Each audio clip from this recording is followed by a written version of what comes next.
let's move on to another story here. And I think this is something that's really important, and I don't think people have tuned in on this enough. More disappointing figures around our wage growth, as the Organization for Economic Cooperation and Development, the OECD, has just revealed hours ago that Australian real wage growth is among the worst of the OECD's 38 nations, lagging behind the UK, the US, Canada. Sophie, is this another labor promise broken here? The report says Australia remained 4.8% below pre-pandemic levels. We are now poorer than we were before the pandemic. Well, I think, James, a lot of people would agree with that. It seems that many people have less money in their pockets since Labor got into government. Now, could the coalition have changed this? We won't know, obviously. However, we were promised, for instance, that our power bills would come down, that our wages would go up, and we would be better off under Prime Minister Anthony Albanese. And I think if you went and did a street poll and asked punters out there how they're feeling, I don't think you'd find many who say they are financially better off under this Labor government. Well, that's the thing, Keith. I mean, Albanese and Chalmers, they keep saying, oh, we're getting wages moving again. People are, getting more money in their pocket. We're going to get more money in our pay packets now this month. They've spent millions of dollars telling us all of this. But at the heart of this, to me, Keith, it seems like there's a couple of issues. Number one, productivity. And number two, the huge amounts of migrants that we're bringing in every year to this country who are suppressing wages. How do we get productivity moving again, Keith Pitt?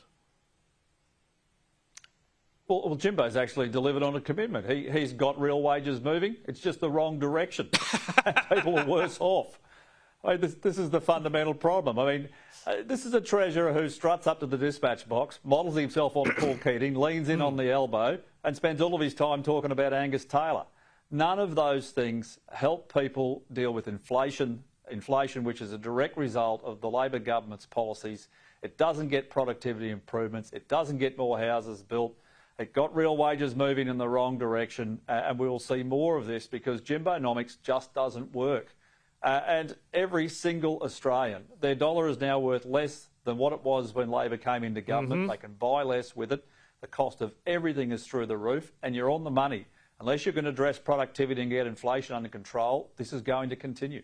Well, that's it. It's productivity is the only way you get inflation under control. You talk to any economist, they'll tell you that. But let's go overseas, because I want to talk to you guys. I want to get you guys' thoughts about old Joe Biden, who is now, I think, completely committed to staying in the race. He says he's in it for the long haul, and he's written a letter to congressional Democrats saying he's not going anywhere. And he even called in to MSNBC, which is basically like the, Izvestia of America. Here's the Soviet White House broadcasting channel to Morning Joe on MSNBC this morning. Let's have a look. Come on, give me a break. Come with me. Watch. I'm getting so frustrated by the elites. Now, I'm not talking about you guys, but about the elites in the party who they know so much more. But if any of these guys don't think I should run against me, go ahead, announce the president. Challenge me at the convention. Wow, he's fired up there. But I'll tell you what, his former White House press secretary, Jen Psaki, has said it is time to really ask if Joe Biden is the best man for the job. The man I saw on that debate stage in Atlanta was not the person I worked for more than 2 years ago. It is not about whether he would stand up for democracy. He would. It is whether he is the right person to defeat Donald Trump. If I sat here every night and told you that every question being asked out there is unfair, I wouldn't be respecting you.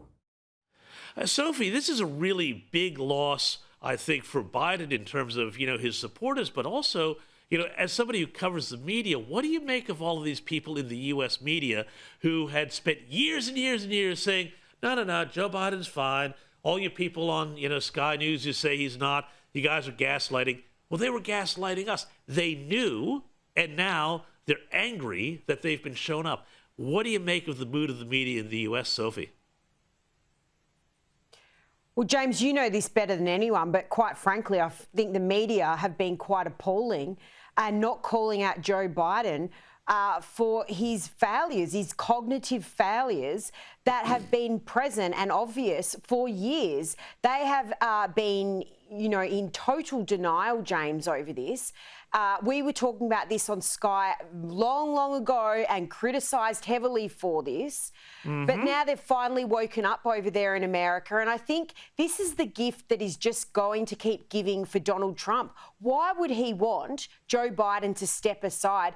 Not forgetting Joe Biden is 82 in November. So if he gets into office and he's in this shape now, heaven help us if he's got another 4 years ahead. And James, to be really honest about this, I think it's a sad state of affairs that he doesn't seem to have all his faculties, but his ego is getting the better of him and he's determined and saying, I will stay here. I mean, this is going to be a shocking few months ahead for him with already that disastrous presidential debate.